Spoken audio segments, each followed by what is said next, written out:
هاي الشمار كفوفنا جرى جرتو هردفتو تكي جالة موفكة بجمونا قهواق ايسنفاتو أكم جرتا على الاشتراك على النساهم بدني سلام وديتا ملكاتو جاجين انديتنا سلام ناتو أنا ألوك جابر مسكن بطعم دانانني انديتنا چو بردونا انتقا اينياقا بطعم يبردانو عندهم عربا قري لاچون اهون يبرد ساعات سلخونه تاوغالاچو بيوت عربا وروني جرتانو دي كيسانو اكا قروتا اني بيتن ساعتين كوني انا هرقا مال الرادو باتشو رفي بيتاني ركون امبانسين إثيوبيا قبدو مالي دا امبانسين إثيوبيا بي سعودي عربيا كيست ارغا امتا فين دابني مالي في انغورتيسي ijoolleen mana hidhaa keessatti jedhaa jiran halkanii guyyaa isun ji'ame qarratti dhumate waggaa tokko guutuun irra dhume amma immoo gara qorraa seenanii jiran jechuudha.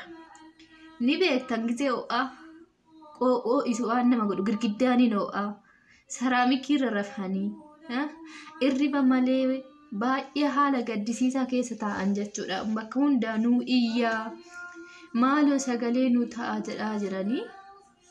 Garuu nuti ofii keenyaan uffanna kinoo kanatti uffanne nyaannee dhugnee zanaa jennee dubbanna viidiyoo garagaraa hojjennaa jechuudha.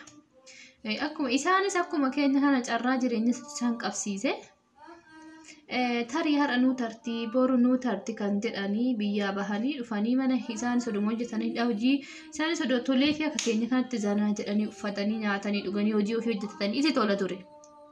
Garuu carraan jireenyaa isaan qabee carraa kanammoo kan dhabe obbolaan keenya isaanuma keessa bahaara gizee dhufan kan bahaara irratti du'e kan huduuda irratti du'e meeqatu jira. Kanani wallaaltan jedhee miti. Garuu embaasiin Itoophiyaa kan biyya Saudi Arabiyaa keessa jiru erga lammii isaatii hin dubbanne safaraan maal godha? Hinde dura bar embaasiitu si dabarsa gara safaraa si safarsiisuudhaaf embaasii si dabarsa. Embaasiin maal gochaa jira? Warra mallaqaan galu warra barraa birrii hojjetate birrii ofiitiin tikkeetti muratee galu warra akkasiisan keessummeessaa jiran. Garuu warra mana hidhaa kana yookiin hawaasan birrii guura galchaa odoo jedhanii hawaasni guura uummata achi keessa gubatu kanatti garaan hin jabaatu jechuudha. Kanaafuu maaliif itti callisee lammiin maaliif itti callisee ilmaan isaanii kana gaafa du'e namni haganaa mana hidhaa Saudi Arabiyaa Jidda keessatti du'e namni haganaa mana hidhaa Riyaadiin keessatti du'e namni hamma kana mana hidhaa Xariiq Alkaarjii keessatti du'e jedhanii waree tana baburra ፕሊስ ሰገሌ ታፊ ኡመተ ከነ እስር ቤት ያለው ሳውዲ አረቢያ ውስጥ ያላችሁ ድምጽ እንሆን አባካችሁ ተነሱ ባካችሁ ዝም አትሉ በቃ ወገኖች ናቸው እነሱ የምትጨነቁ እዛ ውስጥ የሚሰቃዩ ወገኖች ነው ወንድማሞች ነው እህታማሞች ናቸው እስቲ ለነሱ ድምጽ እንሆን ባካችሁ ሼር አድርጉ ለኤምባሲ ሼር አድርጉና አደርስልኝ ይሄን ድምጽ ፕሊስ ወር ኤምባሲ ትያነ ቀብደኒ ወሮኒ ቃማ ቀብደን በየ ሳውዲ አረቢያ keessatti sagalee taaf ijoollee kana ኤምባሲ dhaqaati gaafadha rakkuma kana mee maaltu dhabameedha eshi mootummaan Itoophiyaa maaliif cal'ise waa'ee kana irratti mootummaa yoo hin dubbanne yoo hawaasni hin iyyineef lammiin keenya kun namni kumni 500 namni kumni 600 manidha keessa odu'e mee maal arganna reef kanu irra way nu gala obboleessa keenya obboleetti keenya kan achi keessatti dararamaa jiran kun ፕሊስ sagalee taafi maaliif kan du'e nuuf hin galu warruma jiruuf bootu bareeda beektani በጣም እንትን መጋድሲisa dhugaa jecha hin qabu baqqaan yeroo baay'ee namni takka torbaan lama bichaa dubbattaniin dhiisina waa'ee kanarratti gadi fageenyaan dubbadha ajandaan tokko gaafa dhufe ajandaa biraa ajanda amma waa'ee hawwii fi milkii jedhan san isaan amalammaluuti rabbi inde isaan nama lubbuun jiru nama nyaate dhugatu irraa fuudhu fi tasgabbaanii godhuu danda'a warra lubbuun mana hidhaa keessatti uumaa garaa dubbachuu dide namni inde kan darbe nuun galu bar ka jiruuf wal fixaa jiran isaan ka du'uuf jiru hoo kamani daasan keessa du'ee reeffi achi keessa bahee villaaja godhama maatitti reeffi galee maatiin bor nu gala iftaan nu gala hin gala jedhanii eeganii mana hidhaa keessatti du'ee fuudhanii fireejaa keessa darbama kalaas maatiidhaa galuun hin jiru namni isa beeku hin jiru dhumatte kalaas maaliif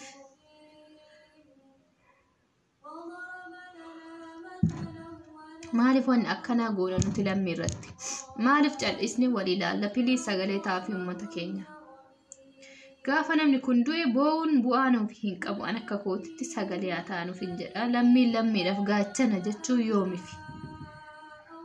Deebi'ee Itoophiyaa irraa hin baasin. Itoophiyaa immoo rakkoon isaa uummata ijoollee biyyarraa erga. Mootummaan akka addunyaatitti akka biyyoota banamti hunda eeyyamee jira Itoophiyaan akka deemtu.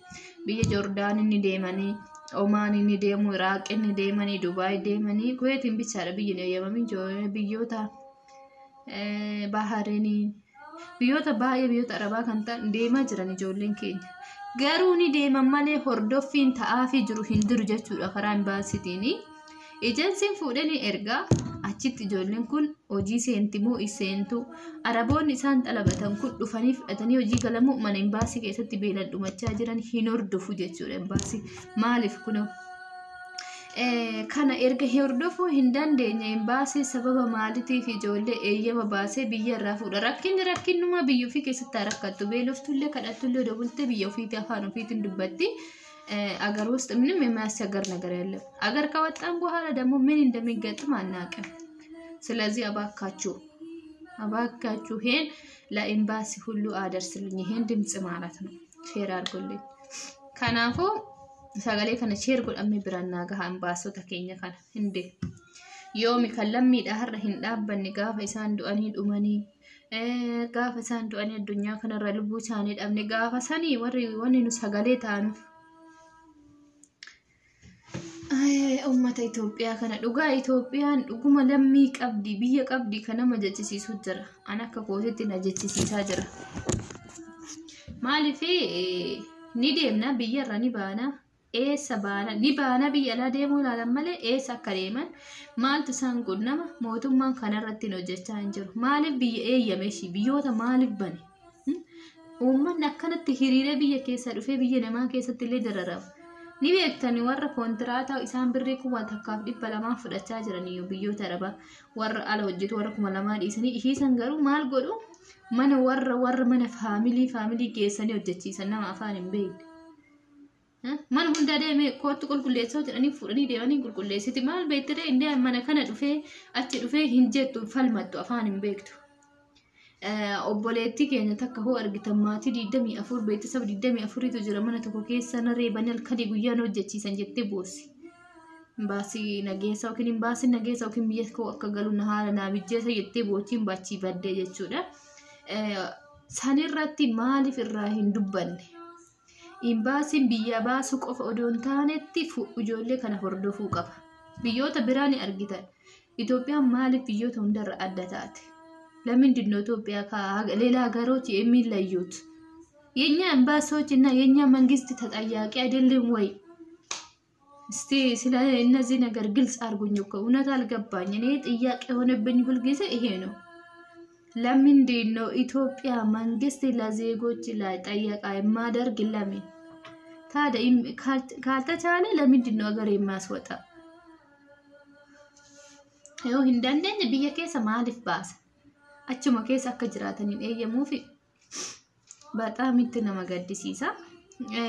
Amma waa'ee gara ijoollee keenya kana biyya kan barattoonni kutaa 12 fixee qabxiin jalaa hafte akka jirtuun tikkee paaspoortii baafataa jirti magarishin yoo argita salfiin jechuudha. Namni biyyatti waan hafuuf fakkaatu garuu paaspoortii baafatanii biyya baanii rakkoo keessatti gatamurraa biyya ofiitti rakkachuu wayya. Gara ijoollee mana hidhaatitti hin deebi'a iddoodhaan haasaa waa'ee tamasaasaayi waan ta'eef irraa dubbadhe. Ijoolleen baay'een du'aaf jidduu irraa guyyaa 3 nyaatallee lagannee beelillee nu fixe ishii nyaata kubzii kennaniif hin beektanii kubzii takkitti goggodduu jechuudha. Qixxaa goggodduu san takkitti nama lamaan laatuu fi namni baay'ee dhaqa. Mootummaan nama kan hunda qallabee inuuyyuu galata qaba. Bar mootummaan Saudii kaleechi keessatti nu qalle ijoollee keenya qallabeeyyuu. Odoo mootummaa Itoophiyaa ta'echitti gaasii boombiitti darba. Aadaa sabiradistii guddaa saniin misira affeelanii itti geessu. Innaa akkasiniin jedha. Waa'ee ijoollee mana hidhaa kanarratti dubbadhaa piliis baha. Warri dhageettii gurguddaa qabda. Warri miidiyaa kanarratti feemasoota jennee feemasoota Itoophiyaan qabdi jedhamtan keessaa bilis baha dubbadha gaafa geemii walitti share gootani gaafa rakkoon tokko isin maddii dhufee wal girgirriin tokko ta'e waliif share gootanii baatanii dubbattan garuu gaafa lubbuu kana maaf calliftan inde geemii akkuma isin taphattan kana bar jarrillee do'achi keessa jiraachuu baatanii rakkoon akkasii san qunnamuu baate bahanii nama taphatachuu danda'udha. Ishiin hoo maaliif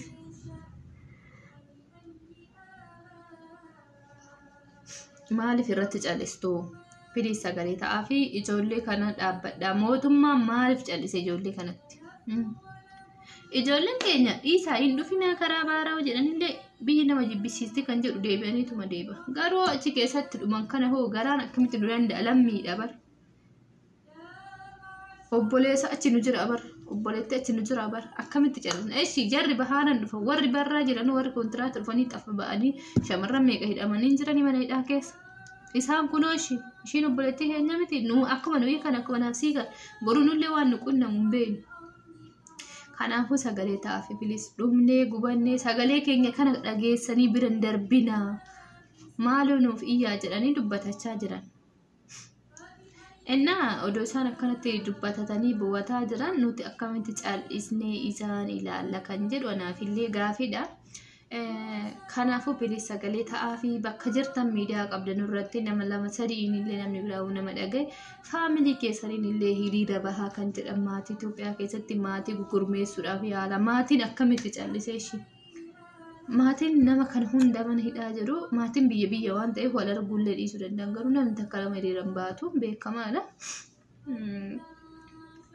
Kanaafuu adaraa keessa warri dhageettii qabdan dimtsii ta'aa fi bilis ለሱዑድ አረቢያ እስር ቤት የሚሰቃዩ ወገኖች ድምጽ እንሆን አዳራ ሼር አድርጉ ፕሊዝ ለመንግስት አደርሱ በቃ ይሄን ድምጽ ሱዑድ አረቢያ ውስጥ ኤምባሲ ያለው አዳራ ይሄ ልጆች አስገቡት ወደ አገር አባካችሁ እለምናለን አረ ፊት በሉ በቃ ያላችሁ ሁሉም ሰዎች ፊት በሉ በኮሜንታችሁ ሼር አድርጉን በቃ ሼር አድርጉ ይሄን ድምጽ እንሆን አባካችሁ ባላችሁበት ሚዲያ ላይ ድምጽ ሆኖ በቃ ለወንድማሞች ለወገኖች በቃ ወገን ነው ወገን ለወገን ያልሆነ መቼ ነው ኢትዮጵያዊነት መቼ ነው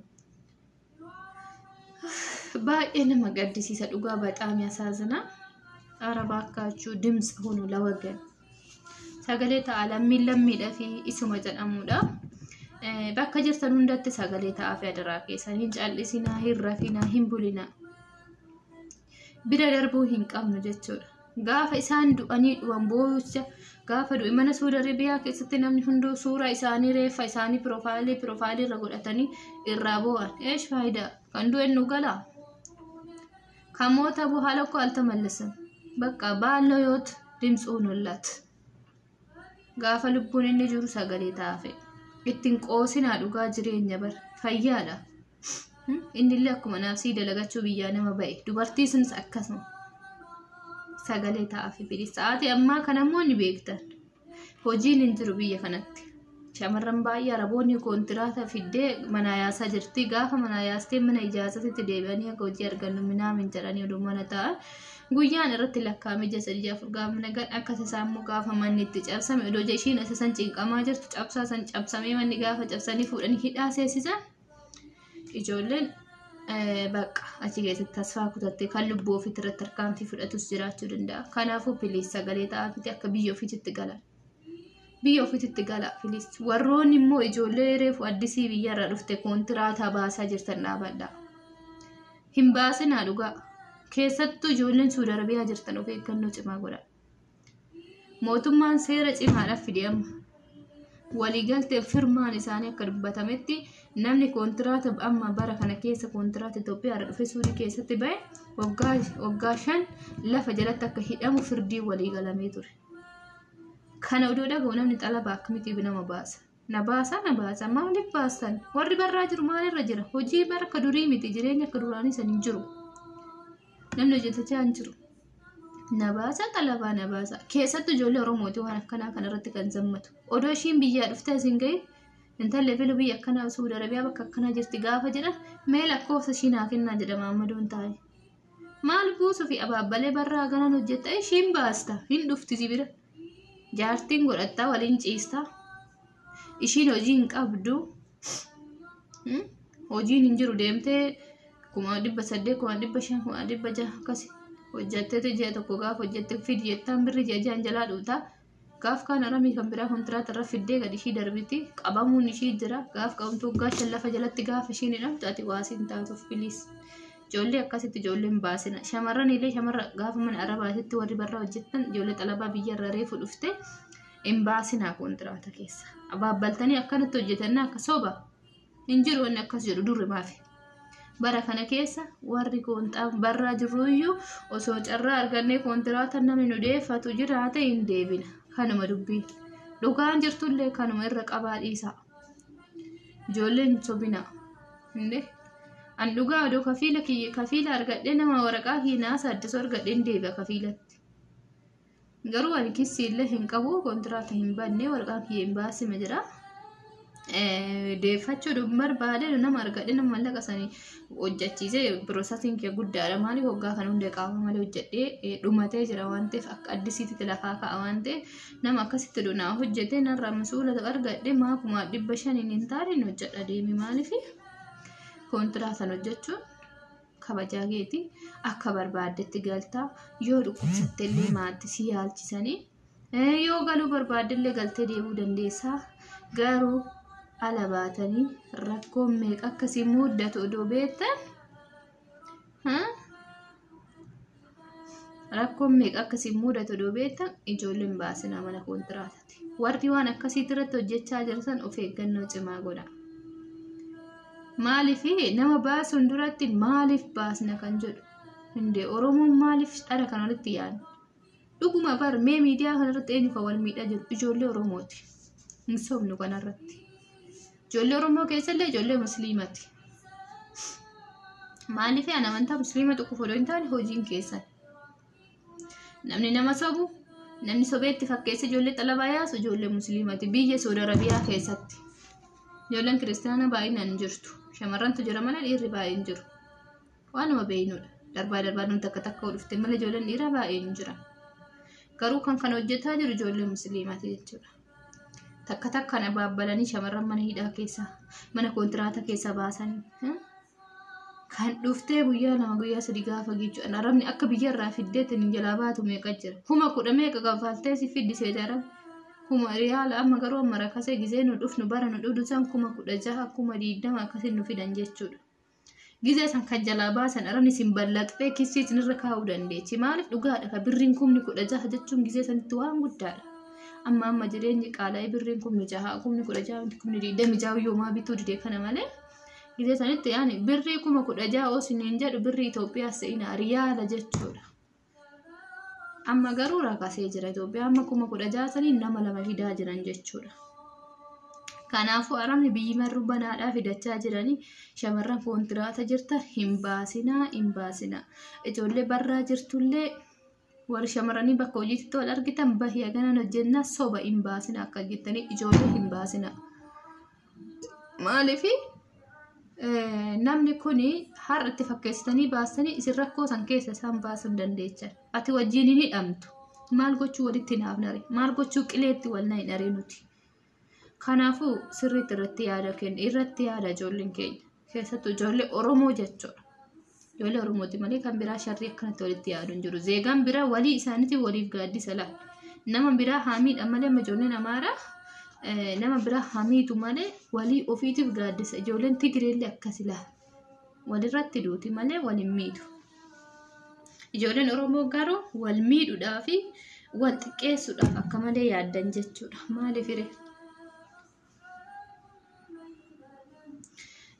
kanaafuu kanarratti kana fakkaata yaadna narra qabadhee dhufe irratti yaada hundi keessanuu irratti ijoollee mana hidhaa kanaaf immoo sirriitti bakka jirtanitti sagalee ta'a itti iyya dhageechisaa bira dhaabbachuu qabna har'a bicha yoo mallaqaan ni galchina kan mootummaan baajatan qabnu jedhee dubbii godhu ta'e mallaqaalee ni guurree galchina jechuudha ijoolleen kun obboleessa keenya obboleetti keenya kan achi keessa dararamee bu'aa jiru kuni Kanaafuu hundi keessanuu yaada kanarratti yaada kennadha. Akkasumas bakka qabdan dhageettii qabdan maa feesbuuka fuula peejii keessan irratti hin taane sagalee ta'a. Imbaasii bira dhaqaa koomantii irra barreessa peejii imbaasii Riyaadii ni beektanii imbaasii Jiddaa ni beektanii sagalee ta'aa fi bakka ijoollee galchaa jedhaa irra dubbadha. Mootummaatti immoo akka maatiin iyyatu biyya akkasillee qabaleedhaan mootummaaleen akka uummanni hawaasni iyyu ijoollee isaanii kan achitti gaafa dhume. Akka isaan baharan deebi'an nama aarsa. Deemaniin deemu. Jirumatu nama jibbisiisa. Jireenya matutti qaala'e dhugaa qabu kan maal godhamee akkatti jiraatan yoo dhabu namni garana deema. Gaafa isaan asitti du'an immoo arguun nutti dhaga'ama. Gaafa achi keessatti gubatan arguun nutti dhaga'ama. Boru nullee waan nu qunnamu hin beeknu. Boru maaltu harka keenya irratti waa ta'a. Tarii boru maaltu nu moodata. Tarii nu borridhaa kana seen namoon seenu. Tarii nu dhukkubsan namoonni dhukkubsan tarii nu namoo biyya ormaatti ni galla kan jedhu waaqa qofatu beeka. Nu wanni beeknu hin jiru jechuudha. Kanaafuu bilis waan isin gochuu qabdan asirratti ijoollee kanaa sagalee ta'a waan na dhaggeeffattaniif horaa bulaa deebanaa fayyaa ta'a isiniin jedha haga viidiyoo biraatiin walitti deebinutti. Ciao.